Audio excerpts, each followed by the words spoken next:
श्रेष्ठ माने जाने लगा और तभी से वह ब्राह्मण हर महीने व्रत करने लगा। भगवान ने कहा सत्यानंद द्वारा किया सत्यनारायण का पूजन, इसको जानकर जो मनुष्य व्रत करता है वह सब पापों से छूटकर मोक्ष को पा जाता है। जिस समय पृथ्वी पर इस व्रत को मनुष्य करेंगे उनका दुख अवश्य नष्ट हो जाएगा। इति श्री स्कंद पुराणे रेवाखंडे द्वितीयोध्याय समाप्त। प्रेम से बोलिए विष्णु भगवान की जय, राजा रामचंद्र की जय, वृंदावन बिहारी लाल की जय।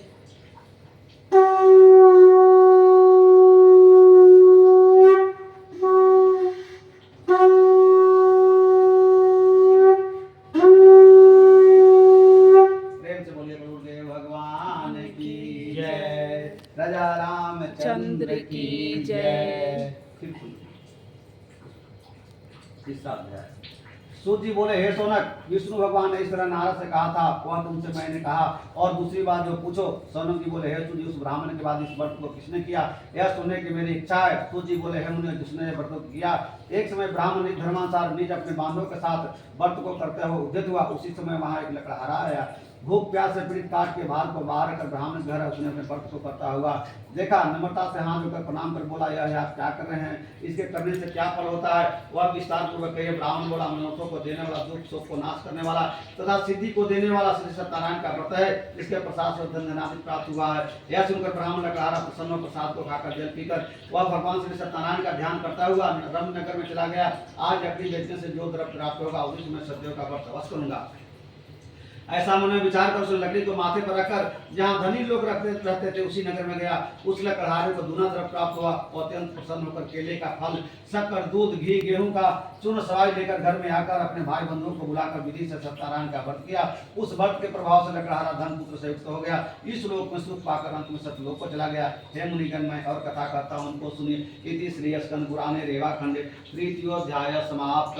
बोलिए श्री विष्णु भगवान की जय, राजा रामचंद्र की जय।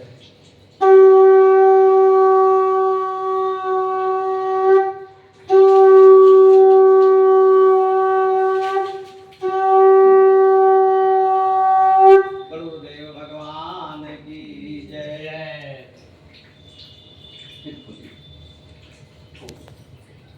चौथा सूत जी ने कहा, राजाओं से टूटाम नामक जितेंद्र राजा था, वह सदैव मंदिर जाया करता था और ब्राह्मण को धन देकर संतुष्ट किया करता था। उसी कमल के सदृश मुख वाली पुरुषा स्त्री थी। वह अपनी स्त्री के साथ भद्रशिला नदी के तट पर व्रत करता था।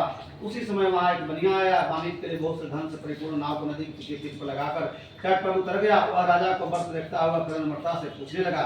साधु बोला, हे राजन, यह क्या करते हो, हमसे भक्ति पूर्वक ये सुनने की इच्छा है। राजा बोले, हे साधु, यह अति तेजस्वी विष्णु भगवान का पूजन है, जो अपने बांधवों के साथ पुत्रादि प्राप्ति की इच्छा से किया जाता है। तब बनिया नमस्कार कर बोला, हे राजन, इस व्रत को मुझसे कहिए, यह मैं भी करूंगा, कारण कि मेरे संतान नहीं है। इस व्रत से अवश्य होगी। वह व्रत को विधि जानकर अपने घर में जाकर अपनी स्थिति से संतान व्रत कहा और यह संकल्प किया कि मेरे कोई संतान होगी तब मैं अवश्य सत्यनारायण का व्रत करूंगा। थोड़े ही समय में उनकी स्त्री लीलावती आनंद जी से गर्भवती हो गई।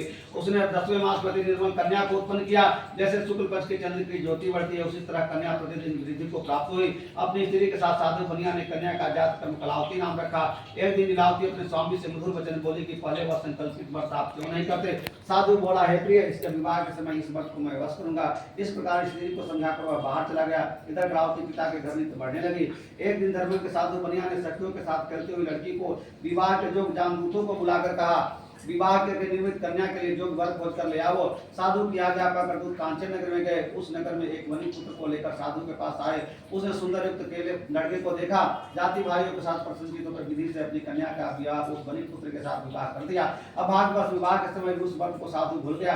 तब सत्यराज क्रोधित हो गए। कुछ दिन बाद चातुर साहूकार व्यापार की इच्छा से अपने दामाद को लेकर समुद्र के निकट एक सागर में जाकर व्यापार करने लगा।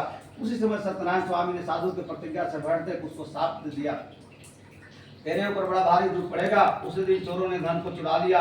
पीछे को देखते हुए साधु को धाए। दौड़ते हुए राजा के दूतों को आता देखकर डरकर धन को वहीं पर रखकर आप छिप गए।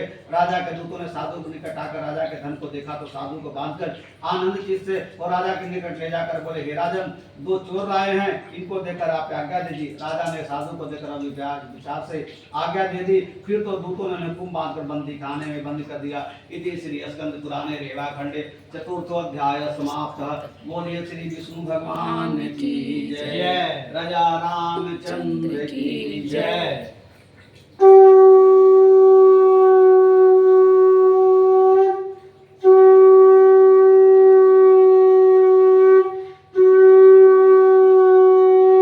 वृंदावन बिहारी लाल की जय। 5वां अध्याय।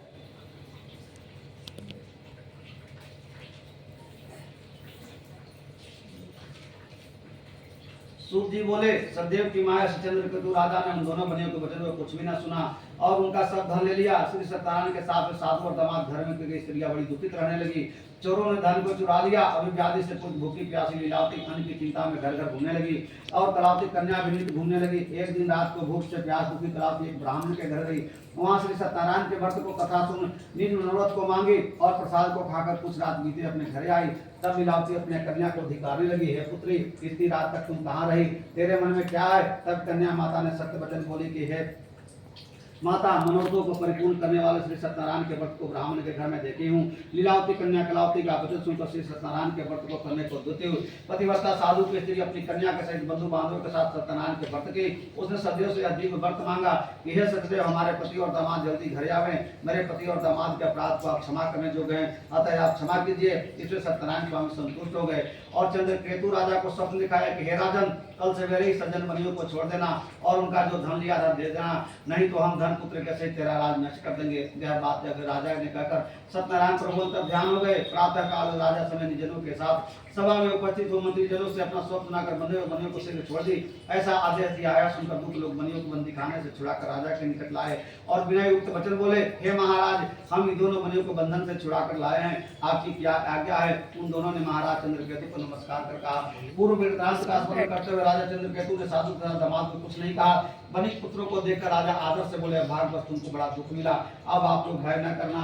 इस प्रकार राजा से कहकर उन दोनों ने हाथ पैर की बेड़ी कटवाकर कर्मादि करवाया और फिर आभूषण देकर बनियों को अत्यंत संतुष्ट किया। पहले जितना धन लिया था उसका दूना धन देकर कहा, अब घर जावे। दोनों बनियों ने राजा को नमस्कार कर आपके पास से जाते। इति श्री कवि पुराणे रेवा खंडे पंचमोध्याय समाप्त। बोलिए श्री विष्णु भगवान की जय। प्रजा रामचंद्र की जय। वृंदावन बिहारी लाल की जय।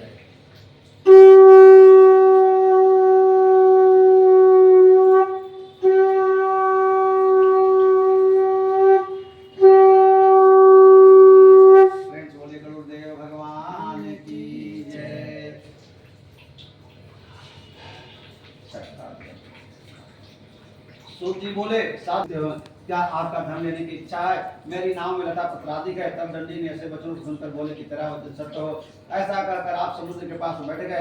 दंडी के चले जाने पर नित्य क्रिया कर वो नाव के ऊपर उठे देख साधु को आश्चर्य हुआ। जो उसे नाव पर लताधिक पत्राधिक देखकर उत्साह प्राप्त कर भूमि पर गिर गया और सचेत होने पर चिंता करने लगा। साधु से दामाद बोला कि व्यर्थ शोक क्यों करते हो? उन्हीं दंडी महाराज ने श्राप दिया है, वे सब कुछ कर सकते हैं, इसमें संशय नहीं है, इसलिए उन्हीं के शरण में चलो, क्योंकि मनोरथ उन्हीं का सिद्ध होगा। साधु दामाद के वचन सुनकर दंडी के पास गया और दंडी को प्रणाम कर भक्ति से लेकर आदर वचन बोला, जो मैंने आपसे कहा था उस अपराध को आप क्षमा कीजिए। कहकर बारंबार नमस्कार कर शोकाकुल हो गया। तब दंडी उनको रोते हुए देखकर बोले, रो मत, मेरे वचन से तुम मेरी सदा मुंह फेरे रहते हो और हे मेरी इच्छा से हे दुर्बुद्धे, तुझे बारंबार दुख मिला है। भगवान का यह वचन सुनकर साधु स्तुति करने लगा। साधु बोला कि हे स्वामीनाथ, की माया से मोहित होकर ब्रह्मादि देवता भी आपके बड़े अद्भुत गुण रूप को नहीं जानते, तब आपकी माया से मोहित मैं मूर्ख कैसे जान सकता हूँ? अतः आप हमारे ऊपर प्रसन्न हो जाइए, मैं जता हो विस्तार से आपका पूजन करूंगा। मैं आपका शरणागत हूँ, मुझे पहले वाला धन दीजिए। उनके भक्ति वचन सुनकर भगवान संतुष्ट हो गए और मनोवांछित भर देकर वहां से अंतर ध्यान हो गए। साधु नाव को धन से परिपूर्ण देखकर उस पर चढ़ गया। सदैव की कृपा से मनोरथ पूर्ण हुआ और सदैव की कृपा से बड़ा हर्षित और नाव को रत्न से सहेज कर अपने देश को चल दिया। अपने नगर के समीप साधु आकर दामाद से कहने लगा कि मेरी पूरी देखो। ऐसा कहकर उसने धन की रक्षा करने वाले दूत को वहां भेजा। वह दूत नगर में जाकर साधु के धन पत्नी को देखकर प्रणाम कर बोला, ग्राम के निकट दामाद सहित साहूकार बहुत इष्ट मित्र और धन के साथ आए हैं। दूत के मुख से ऐसे वचन सुनकर साधु की स्त्री बड़ी हर्षित और सदैव का पूजन कर कन्या से कहने लगी, मैं जाती हूँ, तुम शीघ्र व्रत समाप्त कराओ। लड़की इस प्रकार वचन सुनकर जल्दी व्रत समाप्त कर प्रसाद को भूल से न खाकर अपने पति को देखने चली गई। इससे सदैव ने क्रोधित होकर अब उसके पति को नाव के साथ जल में डुबा दिया। कलावती कन्या ने पति को न देकर बड़े शोक से रोती हुई भूमि पर गिर पड़ी। साधु ने कन्या को अति दुखित देखकर डरे हुए मन से कहा, यह क्या हुआ, यह क्या हुआ? और नाव चलाने वाले चिंता करने लगे। तब लीलावती कन्या को दुखित देख अति विह्वल होकर रोते हुए अपने पति से कहने लगी, इसी क्षण नाव में कैसे लक्षित हो गए हैं, ना जाने किन देवता ने के नादर से नाव जल में नहीं दिख रहा है। श्री सदैव के महात्म को कौन जान सकता है। यह कहकर अपने जनों के साथ विलाप करती हुई कन्या स्वामी को न देखकर अति दुखित हुई। पति की पादुका लेकर सती होने की इच्छा करने लगी। कन्या का यह चरित्र देखकर धर्म के साधु बनिया स्त्री के साथ अत्यंत शोक से युक्त होकर विचार करने लगा कि मैं सदैव की माया से बारंबार चला गया हूँ। अब यथा विवश सत्यनारायण का पूजन करूंगा। इस प्रकार सबको बुलाकर कहने लगा और पृथ्वी पर गिरकर दंडवत साष्टांग किया। इसी पर दिनों के पालन करने वाले सदैव भगवान संतुष्ट हो गए। भक्त अर्थात सदैव की कृपा से आकाशवाणी हुई कि तुम्हारी कन्या प्रसाद को त्याग कर पति को देखने चली आई है। इसी कारण इसका पति अदृश्य हो गया। वो पुनः घर जाकर प्रसाद को भक्षण कर आएगी, तब अपने पति को निसंदेह पाएगी। कन्या की आकाशवाणी सुनकर शीघ्र ही घर जाकर प्रसाद भक्षण कर अपने पति को देखा। तब कलावती संतुष्ट होकर पिता से कहने लगी, अब शीघ्र ही घर चलिए, विलंब न कीजिए। कन्या के ऐसे वचन सुनकर साधु दामाद से संतुष्ट होकर धन और बंधुओं के साथ अपने घर को गया। वो दिन से हर महीने संक्रांति पर विधि पूर्वक सदैव की पूजा करने लगा। इस तरह सुख पाकर सतलोक को चला गया। सूत जी कहने लगे कि मुनिश्रेष्ठ, हम आपसे अन्य कथा भी कहते हैं, उनको सुनो। इति श्री स्कंद पुराणे रेवाखंडे समाप्त। बोलिए श्री विष्णु भगवान की जय, राजा रामचंद्र की जय।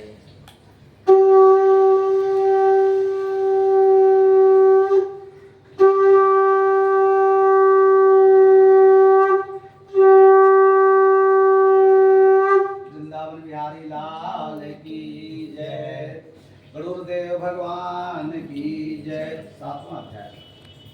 सूत जी बोले, प्रजा पालन में तत्पर कुंभज नामक राजा, जिसने सदैव के प्रसाद को त्यागने से अति दुखित पाया, एक दिन से वन में जाकर मृगादि अनेक पशुओं को मारा और पीछे आकर एक वट वृक्ष के नीचे श्री सदैव का पूजन कर देखा, जिसको गो बंधु बानों से संतोष कर रहे थे। अहंकार से राजा न वहां गया, न सदैव को प्रणाम किया।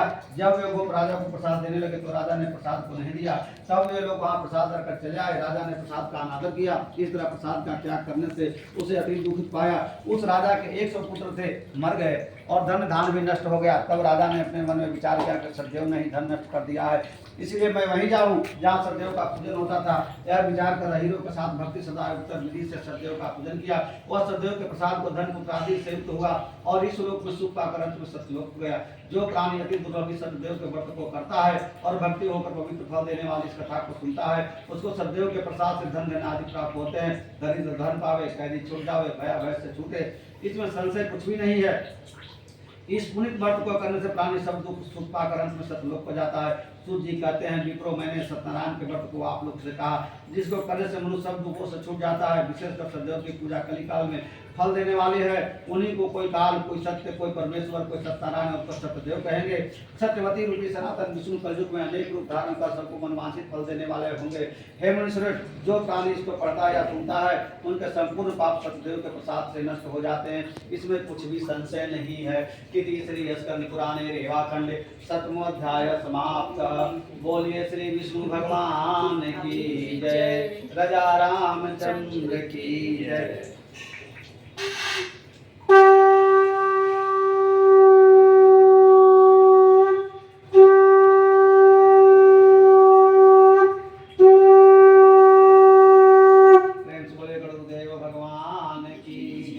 वृंदावन बिहारी लाल की जय। श्री हरि नारायण नारायण नारायण।